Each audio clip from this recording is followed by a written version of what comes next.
بسم اللہ الرحمن الرحیم۔ قرآن میں گرہن یا فلکی مظاہر کا تذکرہ۔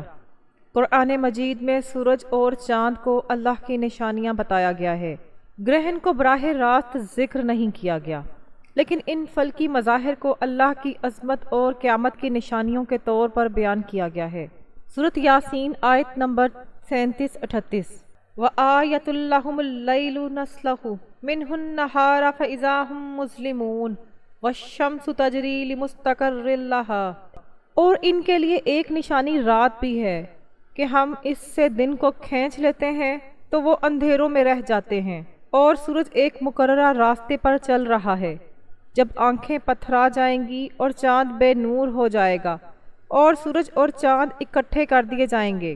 نمبر 2، سورۃ قیامہ آیت نمبر 7 سے 9 تک۔ یہ آیات قیامت کے مناظر کا بیان ہے، جن میں سورج اور چاند کی روشنی کا زائل ہونا یا نظام کا بدلنا شامل ہے۔ مفسرین نے اسے فلکی مظاہر کی نشانیوں سے بھی جوڑا ہے۔ احادیث میں گرہن کا تذکرہ ہے کہ گرہن اللہ کی نشانی ہے۔ حضرت ابو مسعود انصاری رضی اللہ تعالیٰ عنہ روایت کرتے ہیں، رسول اللہ صلی اللہ علیہ وآلہ وسلم نے فرمایا، سورج اور چاند اللہ کی نشانیوں میں سے 2 نشانیاں ہیں۔ یہ نہ کسی کی موت کی وجہ سے گرہن لگتے ہیں اور نہ کسی کی زندگی کی وجہ سے۔ جب تم ان کو دیکھو تو نماز پڑھو اور دعا کرو۔ نمبر 2، نماز کسوف کی سنت۔ حضرت عائشہ رضی اللہ تعالیٰ عنہا بیان کرتی ہیں کہ نبی کریم صلی اللہ علیہ وآلہ وسلم کے زمانے میں سورج گرہن لگا۔ آپ صلی اللہ علیہ وآلہ وسلم نے مسجد میں لمبی نماز پڑھی، رکوع اور سجدے طویل کیے، اور پھر فرمایا، یہ اللہ کی نشانیاں ہیں تاکہ اس کے بندے ڈریں اور اس کی طرف رجوع کریں۔ نمبر 3، صدقہ اور دعا کی ترغیب۔ احادیث میں ہے کہ رسول اللہ صلی اللہ علیہ وآلہ وسلم نے فرمایا، جب تم گرہن دیکھو تو اللہ کو یاد کرو، دعا مانگو، نماز پڑھو اور صدقہ دو۔ نمبر 4، توہم پرستی کی نفی۔ جب رسول اللہ صلی اللہ علیہ وآلہ وسلم کے صاحبزادے حضرت ابراہیم کا انتقال ہوا تو اتفاقاً اسی دن سورج گرہن لگا۔ لوگوں نے گمان کیا کہ یہ ان کی وفات کی وجہ سے ہے۔ نبی پاک صلی اللہ علیہ وآلہ وسلم نے فوراً وضاحت فرمائی، سورج اور چاند کسی کی موت یا زندگی کی وجہ سے گرہن نہیں لگتے، بلکہ یہ اللہ کی نشانیاں ہیں۔ سورج گرہن کے متعلق اسلام کا بیان۔ نمبر 1، گرہن کسی کی موت یا پیدائش سے منسلک نہیں، بلکہ اللہ کی قدرت اور قیامت کی یاد دہانی کی علامت ہے۔ نمبر 2، گرہن کے وقت عبادات، نماز کسوف، دعا، استغفار اور صدقہ افضل اعمال ہیں۔ نمبر 3، یہ موقع انسان کو عاجزی اور اللہ کی طرف رجوع کا پیغام دیتا ہے، نہ کہ خوف یا تہمات میں مبتلا ہونے کا۔ نمبر 4، قرآن میں فلکی مظاہر اور گرہن کی طرف اشارہ ہے۔ سورۃ یاسین آیت نمبر 37 سے 38 تک۔ وَآیَةٌ لَّهُمُ اللَّيْلُ نَسْلَخُ مِنْهُ النَّهَارَ فَإِذَا هُم مُّظْلِمُونَ وَالشَّمْسُ تَجْرِي لِمُسْتَقَرٍّ لَّهَا۔ ان کے لیے رات بھی ایک نشانی ہے، ہم اس سے دن کھینچ لیتے ہیں تو وہ اندھیروں میں رہ جاتے ہیں، اور سورج ایک مقررہ راستے پر چل رہا ہے۔ ابن کثیر رحمۃ اللہ علیہ لکھتے ہیں کہ سورج اور چاند کے اپنے اپنے مقررہ راستے ہیں، اور ان کے نظام میں تبدیلی یا وقتی زوال جیسے گرہن اللہ کی قدرت کی نشانی ہے، تاکہ انسان عبرت حاصل کرے۔ سورۃ قیامہ آیت نمبر 7 سے 9۔ جب آنکھیں پتھرا جائیں گی اور چاند بے نور ہو جائے گا اور سورج اور چاند اکٹھے کر دیے جائیں گے۔ تفسیر طبری، امام طبری رحمۃ اللہ علیہ فرماتے ہیں کہ ان آیات کا تعلق قیامت کے دن کے مناظر سے ہے، مگر دنیاوی زندگی میں گرہن جیسے مظاہر انسان کو قیامت کی یاد دلاتے ہیں۔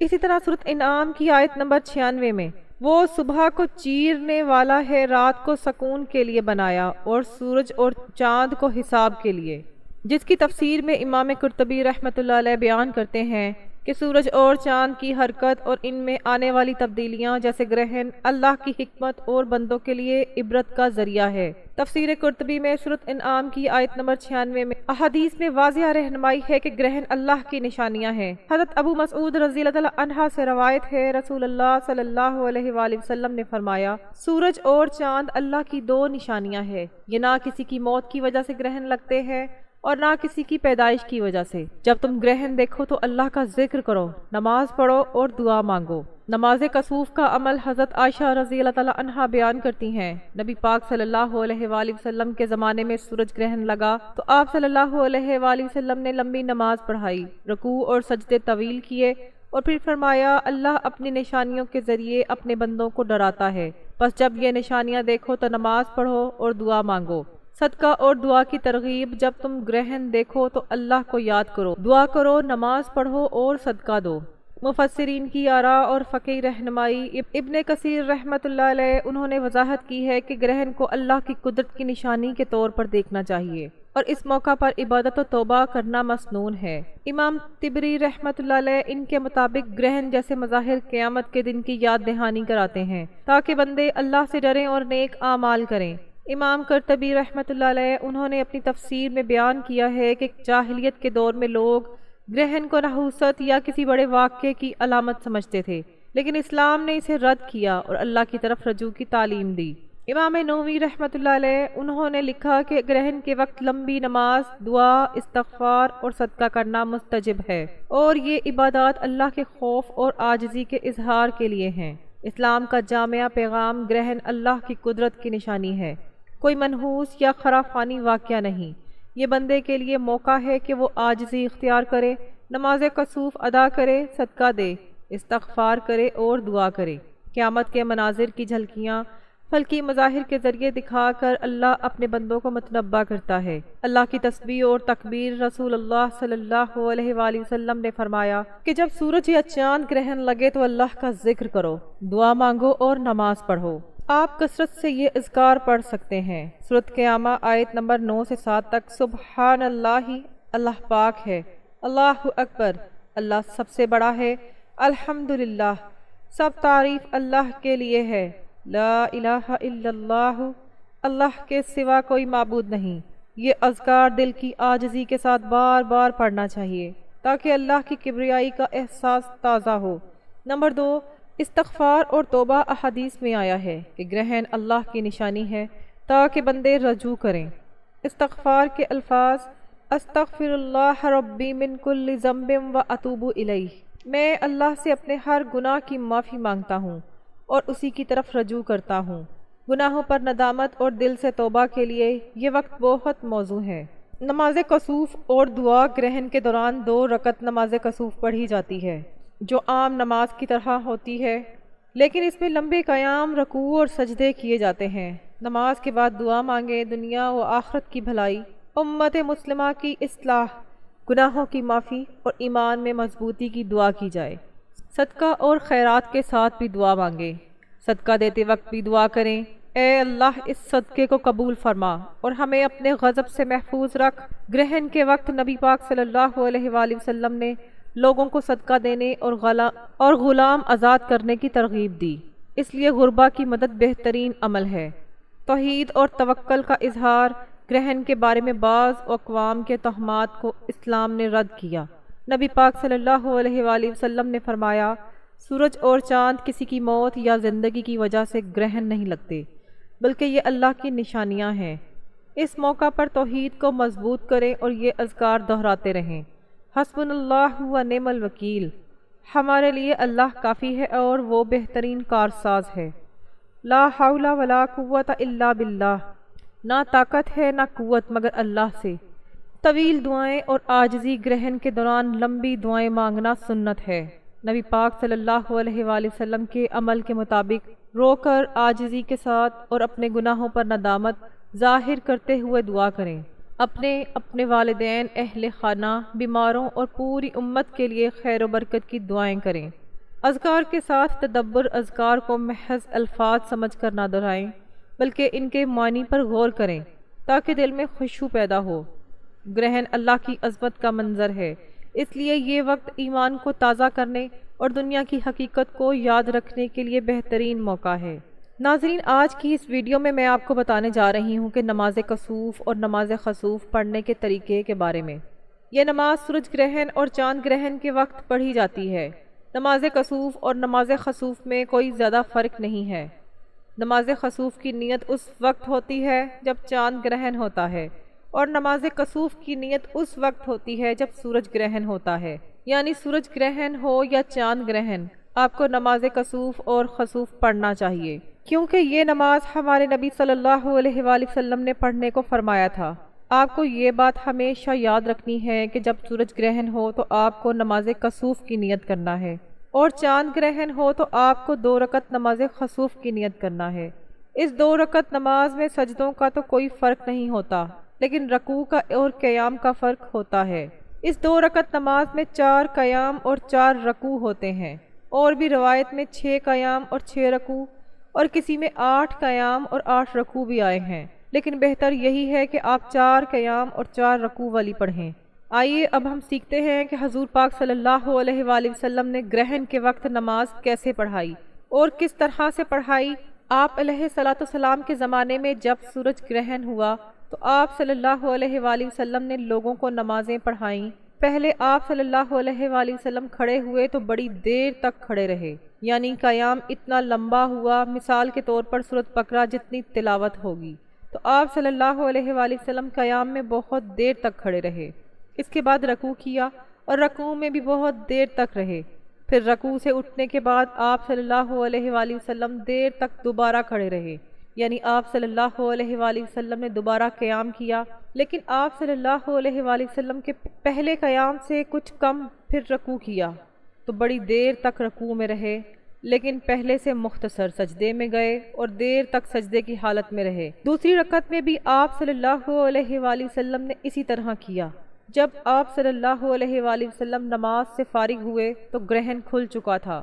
پھر آپ صلی اللہ علیہ وآلہ وسلم نے خطبہ دیا، اللہ تعالیٰ کی حمد و ثنا کے بعد فرمایا، سورج اور چاند دونوں اللہ کی نشانیاں ہیں، اور کسی کی موت و حیات سے ان میں گرہن نہیں لگتا۔ جب تم سورج یا چاند میں گرہن لگا ہوا دیکھو تو اللہ سے دعا کرو، تکبیر کہو، نماز پڑھو اور صدقہ کرو۔ اب آپ کو اس نماز کے مکمل طریقے اور مکمل تفصیل بیان کرتے ہیں۔ جب سورج گرہن ہو تو آپ 2 رکعت نماز کسوف کی نیت کریں گے، اور جب چاند گرہن ہو تو 2 رکعت نماز خسوف کی نیت کریں گے۔ اس کے بعد آپ نیت باندھ لیں۔ نیت باندھنے کے بعد آپ جیسے عام نمازیں پڑھتے ہیں، ثنا، سورۃ فاتحہ، اسی طرح سے آپ کو اس میں بھی ثنا اور سورۃ فاتحہ پڑھنا ہے۔ اس کے بعد اس میں آپ کو قرات لمبا کرنا ہے، چاہے آپ کوئی سی چھوٹی سورت زیادہ پڑھیں یا آپ کوئی بڑی سورت پڑھیں۔ آپ کو اس میں پہلا قیام سب سے لمبا کرنا ہے، اس کے بعد آپ رکوع میں جائیں گے، اور اس کے بعد رکوع میں بھی آپ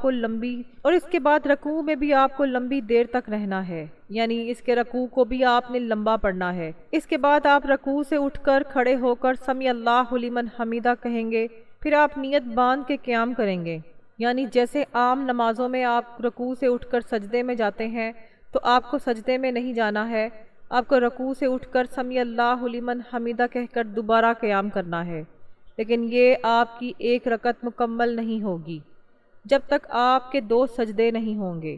تو جب آپ لمبی دیر تک رکوع میں رہیں گے تو پھر کھڑے ہو کر قیام کریں، تو یہ دوسرا قیام آپ کے پہلے قیام سے چھوٹا ہوگا۔ یہ قیام بھی آپ کو لمبا کرنا ہوگا، لیکن پہلے قیام سے تھوڑا سا چھوٹا ہوگا۔ اس کے بعد آپ رکوع میں جائیں گے اور دوسرا رکوع پہلے رکوع سے تھوڑا سا چھوٹا ہوگا، یہ رکوع بھی آپ کا بڑا ہوگا۔ اس کے بعد سمیع اللہ لمن حمیدہ کہیں اور سجدے میں چلے جائیں۔ آپ جسے 2 سجدے کرتے ہیں آپ کو ویسے ہی سجدے کرنے ہیں۔ اس کے بعد آپ کی 1 رکعت مکمل ہو جائے گی۔ 2 سجدوں کے بعد آپ دوسری رکعت اور قیام کے لیے کھڑے ہو جائیں گے۔ دوسری رکعت کا قیام آپ کو دوسرے قیام سے چھوٹا رکھنا ہے، یعنی آپ نے دوسرا قیام پہلے قیام سے تھوڑا سا چھوٹا کرنا ہے۔ اب آپ کو یہ تیسرا قیام دوسرے قیام سے چھوٹا رکھنا ہوگا۔ اس طرح سے آپ نے رکوع میں جانا ہے، پھر دوسرے رکوع کو چھوٹا رکھنا ہے، پھر سمیع اللہ لمن حمیدہ کہہ کر کھڑے ہو جانا ہے، پھر اس کے بعد چوتھا قیام کرنا ہے اور آخری قیام آپ کو سب سے چھوٹا رکھنا ہے۔ اس کے بعد آپ رکوع میں جائیں گے اور اسی طرح چوتھے اور آخری رکوع کو اپنے تیسرے رکوع سے چھوٹا رکھیں گے، یعنی آپ چھوٹی صورتیں ملا کر پڑھیں گے۔ اس کے بعد اب آپ کھڑے ہو جائیں گے اور سمیع اللہ لمن حمیدہ کہہ کر سجدے میں جائیں گے۔ پھر آپ 2 سجدے کریں گے جیسے عام سجدے کرتے ہیں، آپ کو ویسے ہی کرنا ہے۔ پھر اتحیات، درود شریف، دعائیں پڑھ کر سلام وغیرہ پھیر لینا ہے۔ تو اسی طرح آپ کو یہ 2 رکعت نماز پڑھنا ہے۔ اس 2 رکعت نماز میں ٹوٹل 4 قیام اور 4 رکوع ہیں۔ ناظرین، سورج گرہن 21 ستمبر 2025 بروز اتوار رات 10:39 سے لے کر 22 ستمبر 2:54 تک رہے گا۔ سورج گرہن کے وقت خیرات اور صدقات دینا بھی مسنون اور پسندیدہ عمل ہے۔